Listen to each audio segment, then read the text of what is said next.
Can we clap our hands for the glory of the Lord? Can somebody give our God praise through His word? Just use your hands and praise the name of the Lord. We give God all the glory.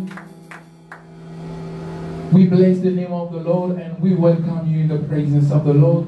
We give God all the glory for allowing us to be in His presence tonight and for also allowing us to come before you and to bring unto you this short exhortation. And we as well thank our Father who has trusted us to allow us again to come through this mid-service to bring this short exhortation unto you without any delay. We go straight into the Word of God. I am in the book of Genesis chapter 18 from verse 1 to 5. We are going to read the Word of God in the book of Genesis chapter 18 from verse 1 to 5. I think it's a well-known account. We have read it over and over. I believe it's not something new, but I'd like us to learn something here as I've been meditating on this 5 verses and see what the Lord will give unto us tonight. I read in Jesus' name. Amen. And the Lord appeared to him by the oath of Mamre, as he sat at the door of his tent in the heat of the day. He lifted up his eyes and looked, and behold, the 3 men were standing in front of him. When he saw them, he ran from the tent door to meet them and bowed himself to the earth and said, O Lord, if I have found favor in your sight, do not pass by your servant. Verse 4. Let a little water be brought and wash your feet and rest yourself under the tree, while I bring a morsel of bread, that you may refresh yourself, and after that you may pass on, since you have come to your servant. So they say, do as you have said. I'll read again part B of this verse 5. He said, since you have come to your servant, you have come to your servant. So they say, do as you have said. Can we clap our hands for the word of God?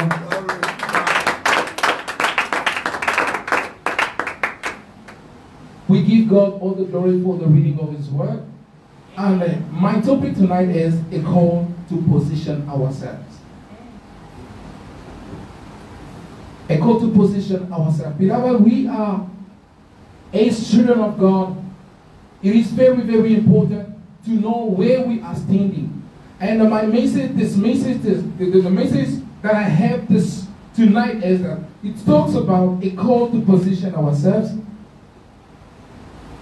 because we don't know the time of our visitation. Here we see Abraham being visited while he did not expect the visitation of the Lord. And we see that the message of tonight is really based on a call. It's a call. It's like a calling to all of us to position ourselves, to have a very good standing before the Lord, because we don't know the time of the visitation of the Lord. Like many people in the Bible have been visited in an unexpected time.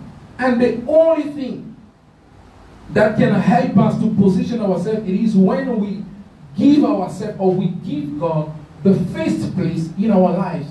You will understand it as we are going into our message. When we have God as our priority, when we give Him the first place in our life, so God will be now like the leader of our life. And since He will be the leader of our life, He will show us way to stand, in order when He will come to meet us or to visit us, we may see Him, that He may also find us where He left us. So that is why tonight I really want us to focus on it.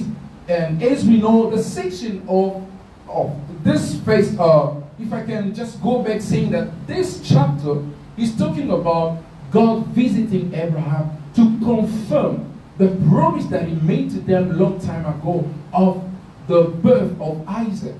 And the way God did it, it was quite amazing.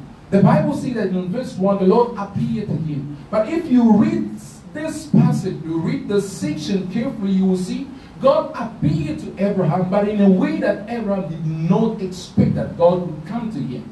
And God met him in a humanly body, in human form. The Bible says he saw 3 men standing before him. But Abraham could perceive that between those 3 men, they were God in their midst. And this was quite amazing for me as I've been meditating here. See, what brought Abraham to understand that this was not mere man standing before him. That is why tonight I want us just to focus on that corner of the thing that helped Abraham to understand that this was not mere men, or these were not mere men coming to him. These were not just normal men, because if maybe Abraham could see them as normal men, as I say, maybe the fulfillment of his promise of God may maybe be lengthened. But God will still keep his promise because he is faithful. So nothing can change the faithfulness of God. But this could maybe lengthen the fulfillment of the promise of God, because God came with the purpose of releasing the word of the fulfillment of the promise in the life of this couple. And as we know that this couple were suffering from something that they did not have child from themselves. They did not have child. And if you look at here, you see this couple were already going, the age were not even on their side. But the Bible says that one day Abraham sat on the doorpost of his house. It was during the heat of the day, as the Bible says. And he saw 3 men passing by. And when he lifted up his eyes, he saw those 3 men. But the Bible says he looked at them in a very different way. This man could perceive that this was God coming to him, although God pretended like to pass him by. As we see here, as we see, this section is talking about God visiting Abraham. But in a way that Abraham did not even expect God to come to him. And we see him being able to capture the move of God. This is very, very important. God did not tell Abraham in the vision that I will come to visit you. God did not let him not even in vision, or I don't know how, tell him that I will come to you. You have to sit in the doorpost of your house because I will pass by. God did not say that. But this man was like connected with the heaven, and this connection allowed him to be able to capture God's move. And this is very, very important for us as children of God, as we are. And beloved, we are living in a time where people are very much distracted. We are giving ourselves into things that is allowing us to even miss out the move of God. And if I can just try to define positioning, I said that to position ourselves means to put or to arrange ourselves in a particular place or in a particular way.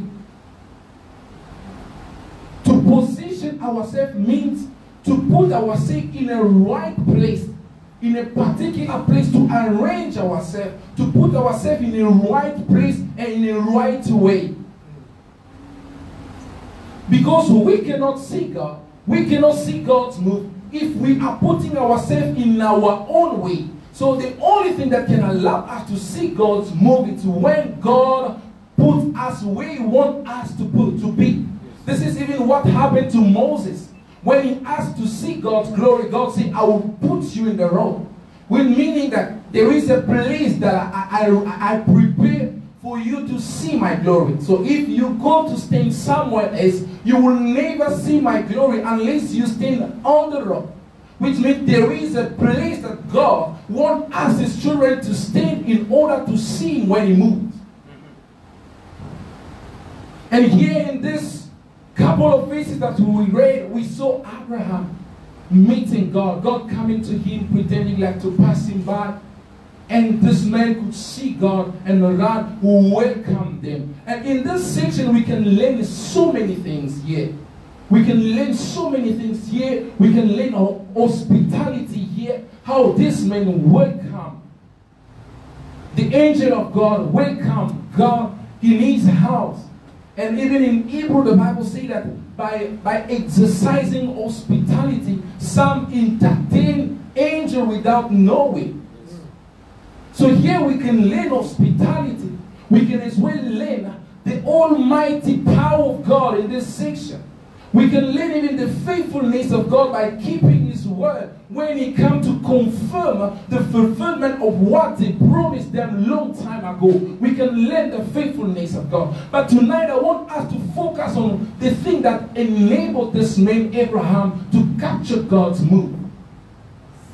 To understand that this was not something like something ordinary. This was a special visit from the heaven. And if we just go deep in the study of this section, we can understand that it's true. It's really true that God was coming to this man Abraham. Although he was accompanied by two angels, but God came straight to Abraham. But the two angels, it was like God divided the responsibility. He was coming to Abraham, but the two angels were going to fulfill his judgment upon Sodom and Gomorrah. Because if you read in verse 22, if you can give us verse 22 of this same chapter, we will understand what I'm saying. In verse 22 I say, in verse 22 the Bible says, so the man turned from there and went towards Sodom and Gomorrah. The two angels turned from there and went to Sodom and Gomorrah. But Abraham still stood before the Lord, which means God remained there with Abraham because he came to visit this man. It was two angels that were going to fulfill God's judgment on Sodom and Gomorrah. So I was just asking myself this question. If it happened that this man did not understand that this was God coming to him, what would happen to him? Because God was coming to fulfill, to confirm what He has promised to them long time ago. It was this encounter was like the key to the access of the fulfillment of what God promised to them long time ago. It was God was like bringing them the key, the access to open them the door to enter in the fulfillment of the promise that He made to them long time ago. And I was asking myself, if it happened that this man did not capture the move of God, what would happen? I gave myself the answer through the word of God, saying that God will still fulfill His promise because He's faithful, but this may take again time.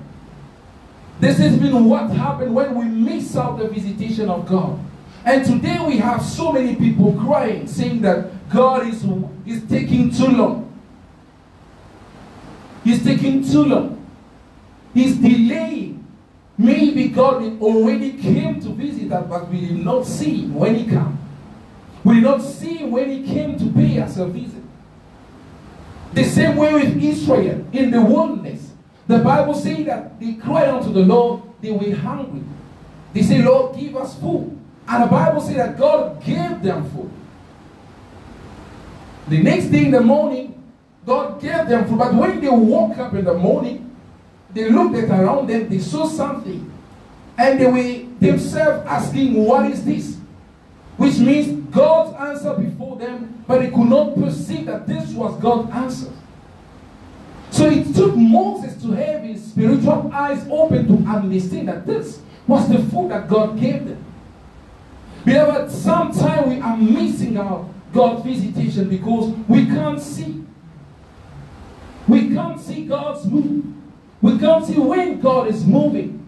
We are unable to perceive God's move because we are so much attracted in other things. We are distracted in so many things. And here we see Abraham recognizing God's move. And I say to myself, this man, you cannot recognize something that you don't know. We cannot recognize somebody that we don't know. Which means you can only recognize someone that you know. You know, I know my pastor. I know the sound of his voice. Even if I close my eyes, if I hear him speaking, I will know this is so answer. I can know easily, even if I did not use my eyes to see, but I can know that this is my father, this is my mother, this is my friend, and this is so and so. So that is why I say we cannot recognize somebody that we don't know. Which means this man Abraham had a relationship with God. Since the day he received the call from God, he started building up a relationship with God. Amen. That is why when God came to him, although he wore the form of a man, a bodily image, but this man could see that this is not a human being. This is God using a body. The relationship that this man built with God could allow him to see the move of God. Amen. That is why you were not surprised. The way he looked at them, he said, this is God. Then he ran, and look at how he did it. The Bible says he ran. The first thing he did was going down on his knees, paying respect to the Almighty God who came to visit him. This is a man who understands God. This is a man who knows God, who knows what God's like. How our God is a God who like worship, like to be respected. This is the man who have a reverence to God. And this showed the relationship that he had with God. This showed the relationship that he had with God. And today we are suffering, many people are suffering because we don't have this relationship with God. We don't build up this relationship with God. We are people who are living our life in our own way. We live as we want. Some people, I don't know which position did they put God in their lives. Which position does God occupy in our life? Some are surprised. I don't know, I think God is the last in their life. Some that God does not even exist. They just think about God when things become difficult. It's when they think that there is a living God. So there is not really a relationship with God. And this causes us to miss out. And one of the greatest things that is really putting some people to miss, bringing some people to miss God's visitation, it is distraction. It is distraction. I try just in just few words to define distraction by saying it is a drawing of someone's attention from something else, which means losing focus. The Lord wants Him to be our focus. But when we lose our focus, we put our focus on other things, then we become straight distracted. And this is the great weapon, the greatest weapon of the devil. The devil does it to draw us away from the presence of God. To cut that connection that is between us and God. He doesn't want us to be connected in order to see when God is moving. He wants us to put our eyes on other things so that when God will come, that we may not see Him. And He will always be there like threatening our life, putting trouble upon trouble in our life. This is one of the greatest weapons that the devil uses in our days. Some people are coming to church, but yet they are still distracted. God is waiting for you to spend time in His presence personally, but maybe you are going to sow the seed. It's not bad. But in that time, the Lord does not want you to sow a seed. He wants you to spend time in His presence by prayer. God is waiting you to pray, you are sowing a seed. God is waiting you to sow a seed, you are praying. It means we are not really understanding what God is asking of us. This is also distraction. The high level of distraction. We are in the church, we are serving God, but we are not doing exactly what God wants us to do. We are pretending to serve while God is waiting us for a godly life. We are coming to church, but the devil is always keeping us in those small sins. While God is waiting us to walk in a holiness before Him, even out of the church, outside.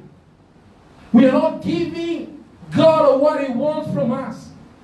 And the devil is happy. is happy. And this is causing us to miss out the opportunity that God is putting before us. Because we won't be able to see Him when He comes. And you know, God will never just come to visit us the way we are waiting Him to come. So the way we are expecting Him to visit us, He won't do it that way. God will do it His own way. So the only thing that can allow us to see Him when He comes is when we have that relationship with Him. When we live with Him in harmony. So He will Himself reveal us where to stand in order to see Him when He passes. He will Himself put us on the rock as He put Moses, so that when He passes, we may see His glory. But if we don't build up this relationship, God will never come and put us where we will see Him. Rather, we'll just choose the place where we will see God on our own way. And that will not work. That will not work. And we have today many believers crying that God, it is taking too long. It is taking too long. This that you have said that in this year, I will see this, I will see that. But the Lord saying in the book of Isaiah, if we can read it, Isaiah chapter 52 verse 2. I like this verse. The Lord says this. The Bible says that why when I came, was there no man? Why when I called, was there no one to answer? Is my hand so shortened that it cannot redeem? Or have I not power to deliver? Behold my rebuke. In my rebuke, by my rebuke, I dry up the sea. I make the river a desert. The fish stink for lack of water and die of thirst. God said, why when I came, was there nobody? But yet we are crying, God is taking too long. Yet we are crying, God, you said in this year, this is the year of a new beginning. But God said, I came, but I did not find anybody. I came to you, but you were not there. I came, I called on you, but you were not there. The Lord said, I called. This is even what happened to so many of us today. God came already to release that thing He promised unto us. But when He called, nobody was there to answer. When He came, nobody was there to show up. Because God cannot give what is yours to somebody else. So He came with it, with the package, to meet with you where He left you, where He wanted you to be, but He did not find you. But yet we are crying, God is taking too long. Yet we are crying, God, you are not working in our lives. Yet we are crying that, God, you have promised. It looks like you are not fulfilling what you have promised. Many of us are making God like as if God is a liar. While our God cannot lie. What will He get if He lies to us? What will He get? It's the devil that lies because he has something to get there. He wants to draw us from God to come to Him. That is why He's using all His lies to draw us from the presence of God. But God does not have any, I don't know, how can I put it, anything to lie unto us. This is the Almighty God.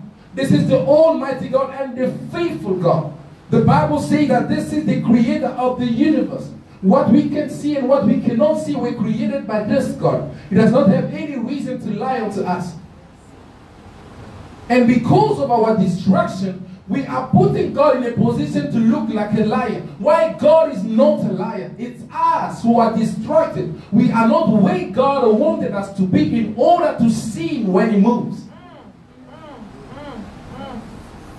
That is why tonight I just want us, every one of us, starting from myself, even when I was preparing this short exhortation, I said, Lord, help me to be where you want me to be.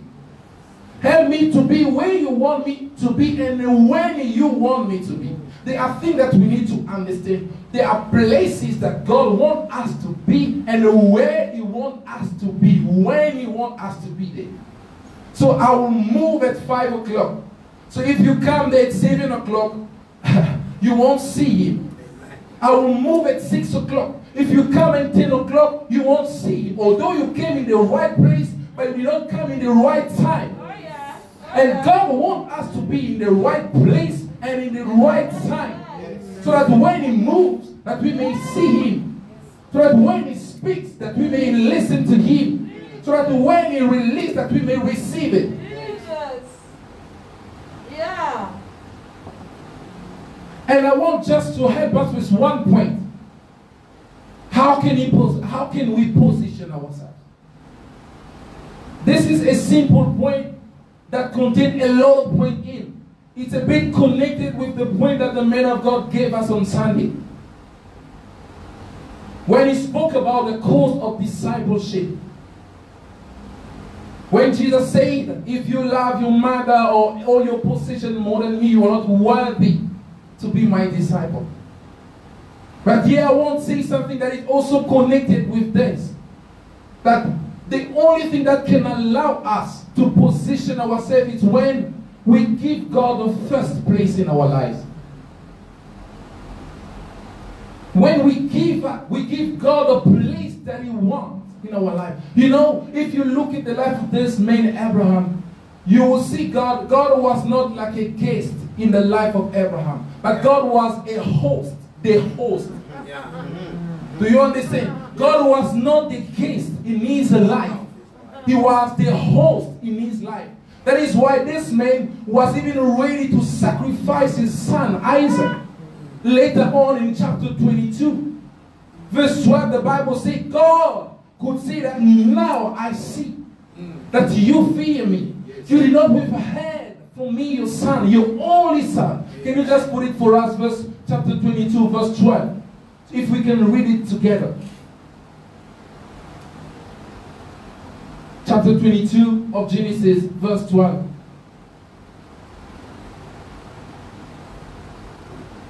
The Bible says this. He said, do not lay your hands on the boy. Here it was when Abraham wanted already to kill his son. And the Lord said, do not lay your hands on the boy or do anything to him. For now I know that you fear God, seeing you have not withheld your son, your only son, from me. This was like the only important thing that Abraham had in his life, not his possession. Isaac was the most important thing that this man had in his life. And the Lord go and tell that thing and say, sacrifice it to me. Sacrifice it for me.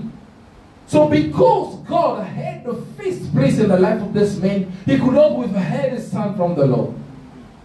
He was ready even to sacrifice his only son without even telling his wife, knowing that this could make a big trouble in the house.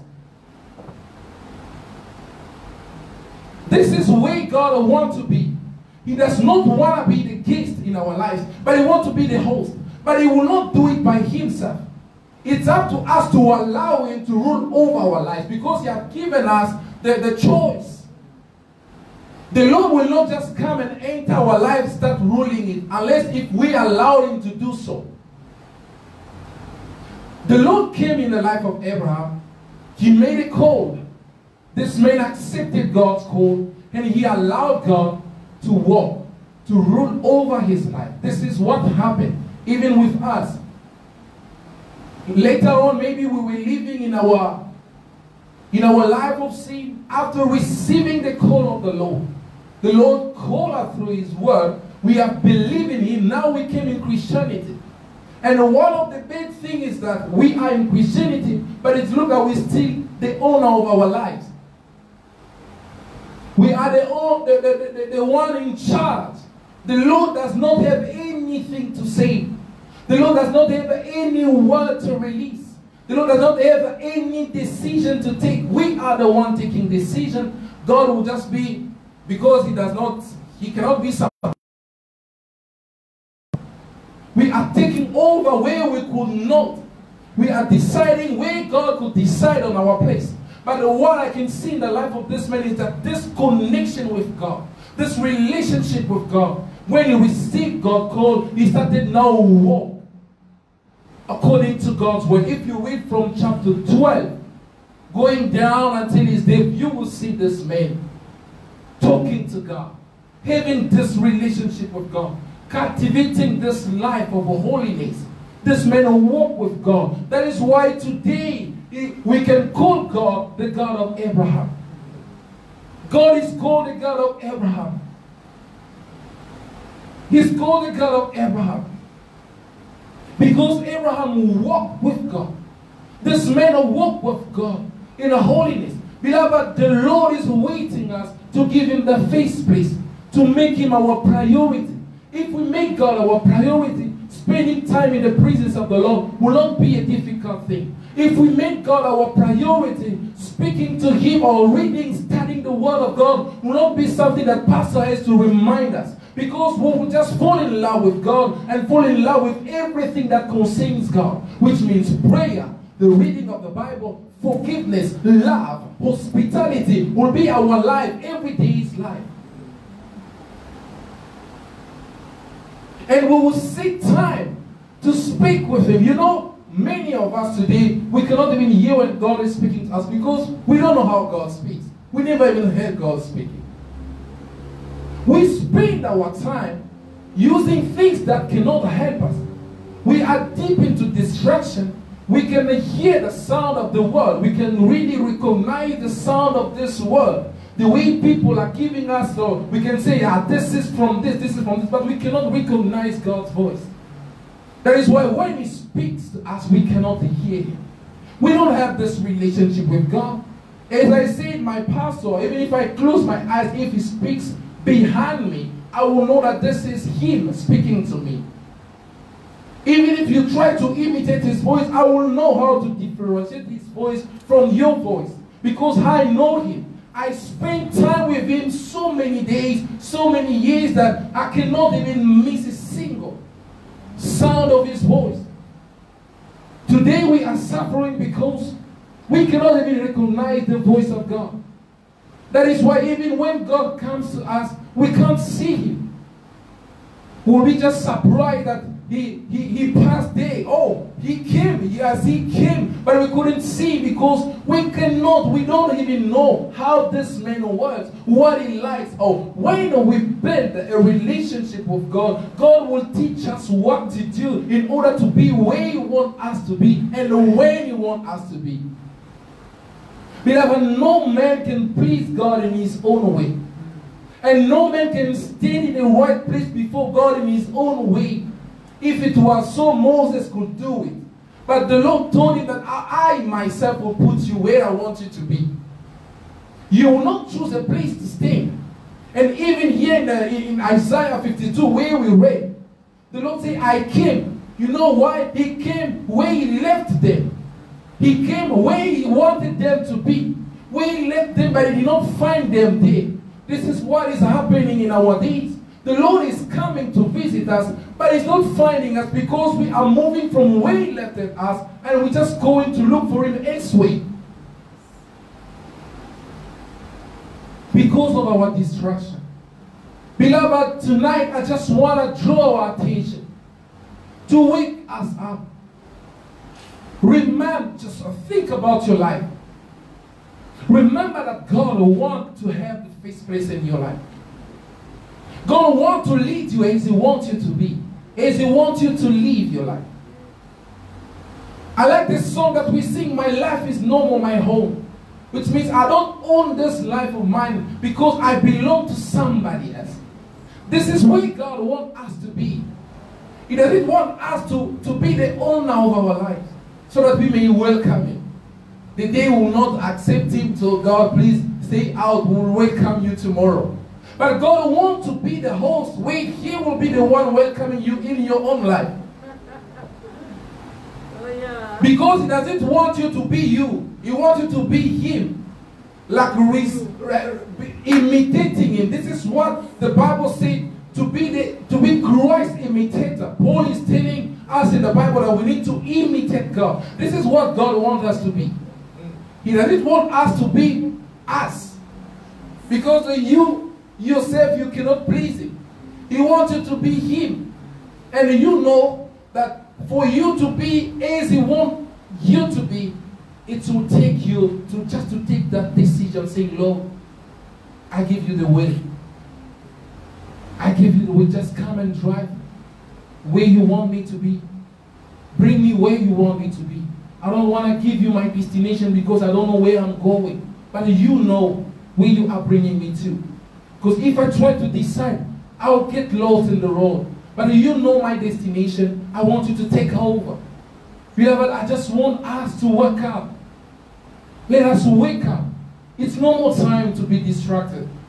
We spend so many time in things that did not even help us. We are just surprised to see things changing while we're supposed to get in another level a long time ago. God came already to release what He promised for us. But we couldn't see Him because we don't know how He moves. We don't know how He speaks. We don't know the sound of His voice. We cannot even hear from Him because we don't know anything about God.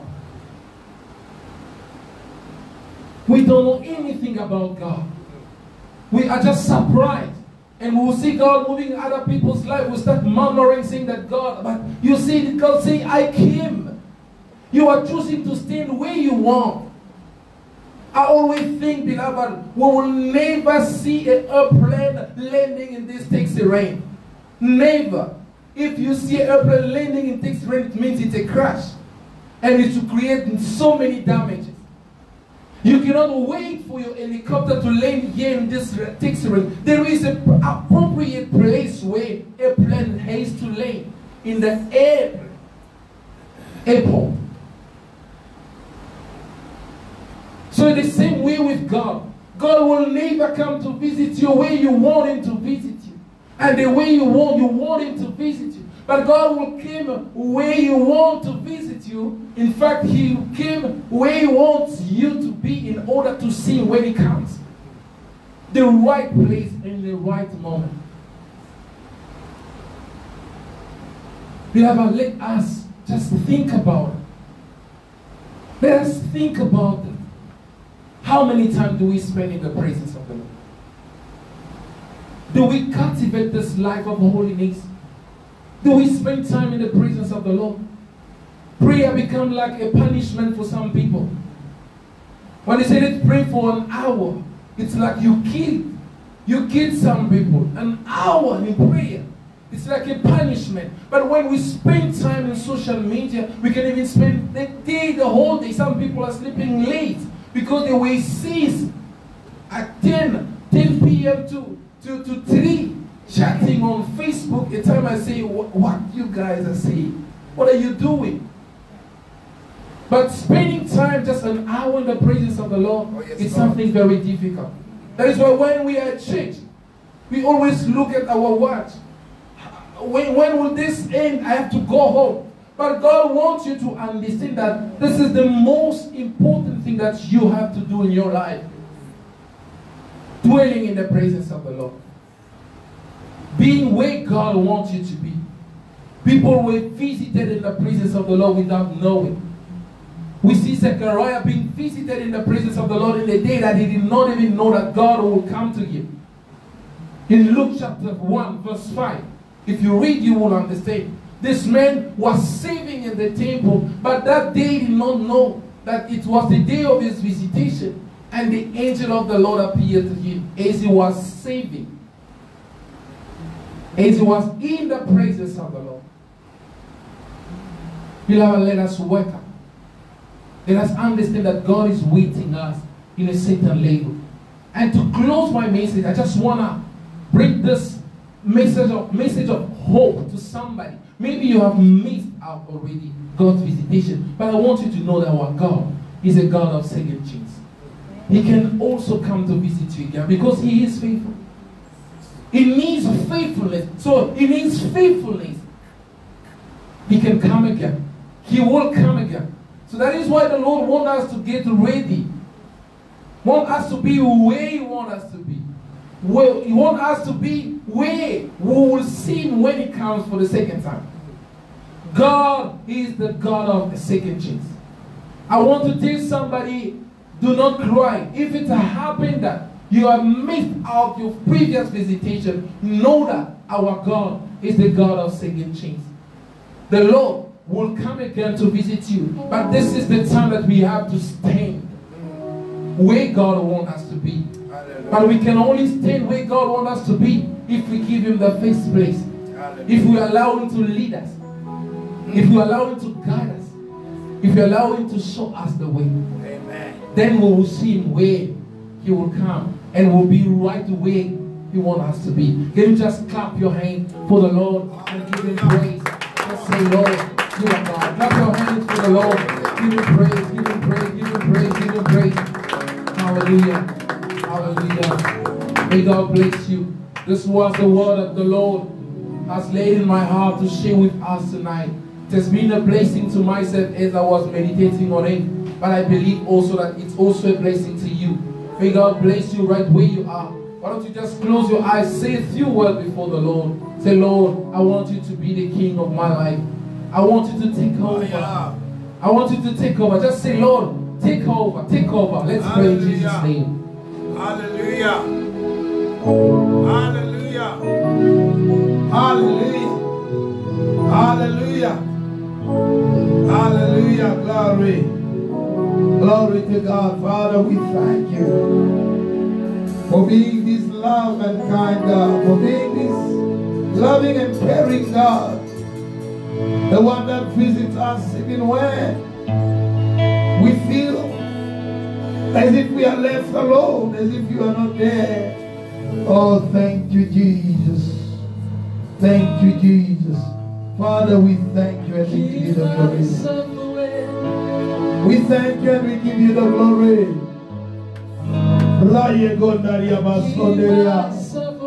Thank you, Jesus. Thank you, Lord. Thank you, Jesus. Father, we thank you. We bless you and we give you the glory. In the name of Jesus. Let somebody say amen. Can we give to the Lord a round of applause? Can we give to the Lord? Give to the Lord a mighty hand of offering. Bless His name. Give Him a hand of offering. Hallelujah. Hallelujah. Glory to the living God. Amen. Before we may sing that song and close the service tonight, I am blessed by the word. I just want to comment on one thing, beloved. Just also to bring hope unto us and encourage us. It is true, as the man of God will say, we need to make God our priority.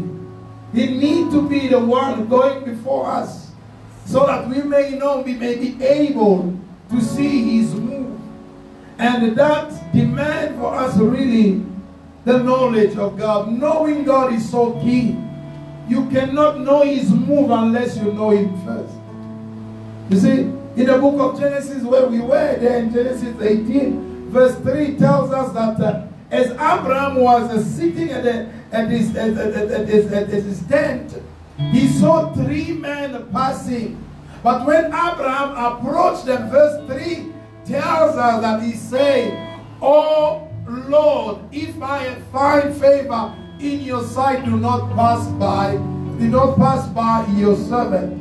There were 3 men passing, but when Abraham went to before them, verse 2 gives us a key.